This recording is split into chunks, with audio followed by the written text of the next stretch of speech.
హే everyone! ఈ మధ్య కాలంలో నన్ను రెగ్యులర్‌గా అడిగే క్వెషన్ ఏంటంటే, డిపెండెంట్ వీసా మీద జర్మనీకి వచ్చిన వాళ్ళు జాబ్ చేయొచ్చా లేదా అని చెప్పేసి అడుగుతున్నారండి. ఈ క్వెషన్‌కి ఆన్సర్ అయితే కొన్ని కేసెస్‌లో యెస్ అండ్ అలాగే ఇంకొన్ని కేసెస్‌లో అయితే నో అనమాట. ఎందుకు అనేది కూడా నేను ఇప్పుడు క్లియర్‌గా చెప్తాను వినండి. మీ వీసా రెసిడెన్స్ పర్మిట్ ఏదైతే ఉంటదో దాని మీద కనుక ఎర్వేర్బ్ స్టేటిక్‌కైట్ ఎర్లౌబ్ట్ అని గనక ఉంటే మీరైతే ఎటువంటి ఇష్యూస్ లేకుండా part time or full time job అయితే చేసుకోవచ్చండి.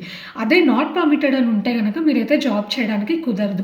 కాకపోతే ఇక్కడ గూడా మీకైతే ఒక ఆప్షన్ ఉంది. అది ఏంటి అంటే, మీకు దగ్గరలో ఉన్న ఔస్‌లాండర్ బిహోడే అదేనండి ఫారెన్ ఆఫీస్. అక్కడికైతే వెళ్ళి వర్క్ పర్మిట్ కోసం అయితే అప్లై చేసుకోవచ్చు. వన్స్ వాళ్ళైతే అది ఇష్యూ చేసిన తర్వాత మీరైతే జాబ్ చేసుకోవచ్చనమాట.